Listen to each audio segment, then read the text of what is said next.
Good afternoon, everyone. Shalom. I'm Shosh Bedrosian, spokeswoman for the National Public Diplomacy Directorate here in the Prime Minister's office. I'm going to take a few questions after a couple of very brief points to share with you. Just please put your questions inside of this chat on the Zoom with your name and your outlet. It is Sunday, October 12th, day 737 since our hostages were brutally kidnapped into the Gaza Strip by Palestinian terrorists and our people massacred. We are one day away from marking their 2-year abductions on Simchat Torah in the Jewish calendar. We are also hours away right now from the release of all of our hostages that are currently being held inside of the Gaza Strip, a promise Prime Minister Netanyahu made to the families of hostages and the citizens of Israel to bring everyone home with no exceptions. Our hostages have been at the forefront of this war in our minds at all times as we are all waiting to breathe again once they are back home to us.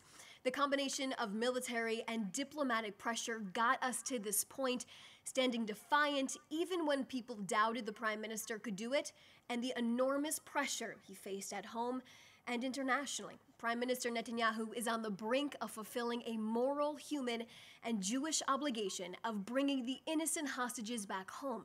The hostages who were brutally taken by uncivilized people in Gaza, led by terror organizations that have nothing but hatred towards Jews, Israelis, the Jewish state, and Western civilization.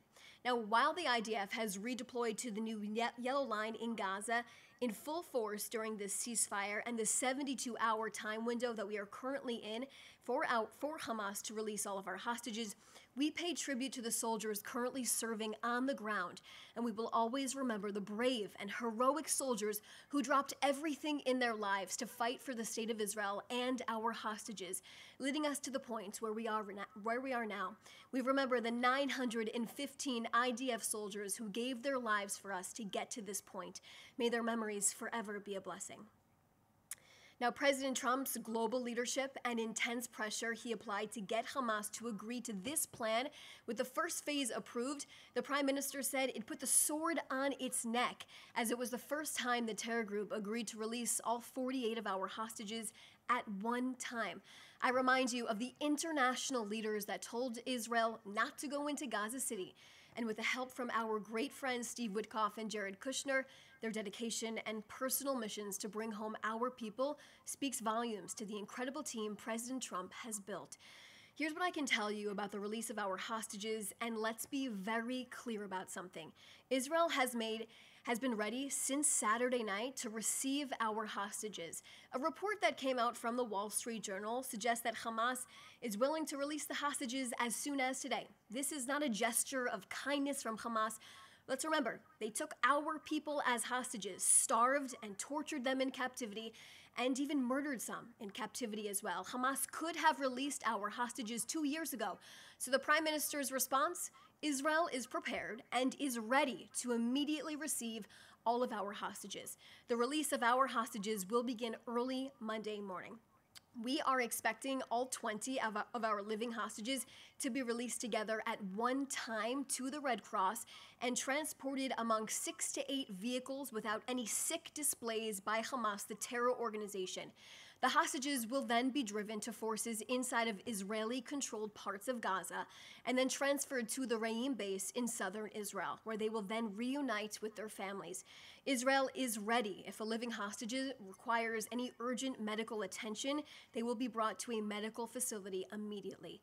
The Prime Minister instructed Gal Hirsch, the coordinator for the captives and the missing, to arrange with the ICRC to have a convoy of ambulances ready for our hostages and all equipment needed in case a hostage needs immediate medical support, in which case both Soroka and Barzilai hospitals will be on standby. There will be medical staff accompanying the hostages during their entire journey back to Israel. From Re'im, the hostages will travel with their families to one of 3 main hospitals. 10 hostages will be sent to Sheba Medical Center, 5 hostages at Belenson, and 5 hostages will receive treatment at Ichilov. All 3 hospitals are prepared at all levels to receive them. Prime Minister Netanyahu visited Sheba Medical Center just the other day, one of the hospitals who will receive our hostages, and he examined the preparations for the hostages and their family members. The Prime Minister walked through the rooms they will be staying in with their family spaces as well, and control center to understand the enormous procedures that are in place to rehabilitate the hostages. Now, he praised the readiness of the medical teams who have experts on staff at all times to assist our hostages in any condition that they may be returning in. Our living hostages will face difficult tasks of physical and mental rehabilitation during this time. The entire nation of Israel will embrace them and help them get back on their feet and ensure proper Jewish burials for those who were taken from us. We are also ready and prepared to receive the bodies of our 28 hostages who have the living hostages after the living hostages are released. These hostages were either murdered by terrorists on October 7th, murdered in captivity, or have been held in Gaza by terrorists since 2014. Now, once the Red Cross hands the remains to the IDF forces inside of controlled Israeli territory in Gaza, our forces will hold a short ceremony in the Gaza Strip during that handover. The coffins will be draped with Israeli flags, and traditional Jewish memorial prayers for the dead will be said. The mourner's Kaddish prayer will be recited. The bodies will then be brought to the Abu Kabir Forensic Institute for identification in the Yafo area. Now, following the ID process and in coordination with the Jewish law and, of course, tradition, their families will then be notified in an appropriate time frame to bury their loved ones in a timely fashion. Tomorrow will be a day of reunification and excitement for some families who have waited 2 years to embrace their loved ones, while other families will grieve the return of their loved ones, closing a painful circle with proper and dignified burials. An international body, which was agreed on in this plan, will help locate the hostages if they are not found and released tomorrow.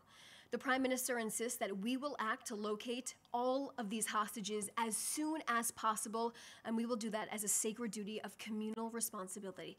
Now, we ask the media, please, to use utmost sensitivity when covering this story, as there are emotional complexities and trauma tied to the events to come. Next, let me address the visit of President Trump to Israel tomorrow. Prime Minister Netanyahu invited President Trump to speak at the Knesset. The president will arrive tomorrow around 9:20 a.m. at Ben Gurion Airport. He will be welcomed by Prime Minister Netanyahu, Mrs. Sarah Netanyahu, and the President Herzog. The Prime Minister and President will then travel to the Israeli Knesset in Jerusalem for meetings, and the President will then address the Knesset around 11 a.m. The Prime Minister will turn Simchat Torah, the 2 years since our hostages were brutally taken and Hamas launched a horrific war on Israel, from a day of national grief to a day of national joy. I'll be taking some of your questions right now.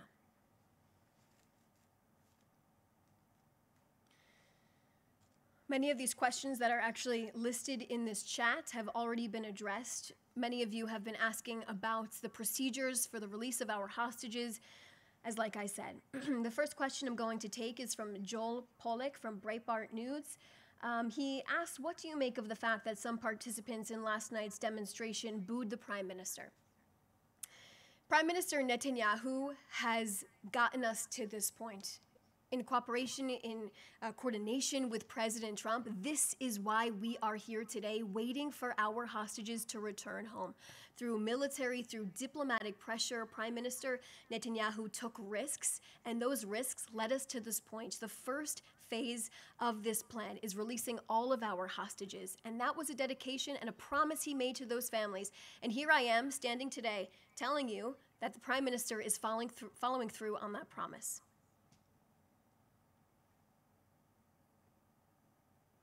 One of the questions, it doesn't list the outlet, is asking about the timing of Hamas, also referencing the reports that they could release the hostages at any point in time, like I said.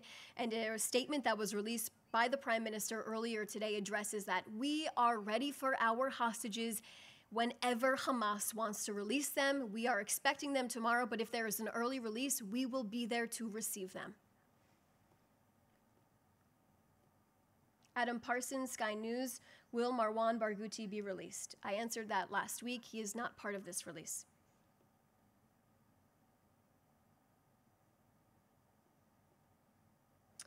Going through the rest of these questions. Like I said, a lot of them are repeats.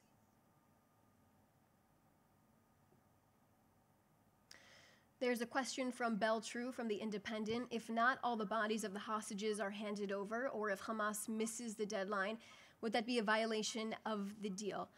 Let's get something straight. Israel is committed to this plan that was signed off on. All 48 of our hostages will be returning back to Israel, whether they are alive or deceased. Like I mentioned in this briefing before, there is this international committee that will be finding and helping locate any of the hostages' bodies if they are not released tomorrow.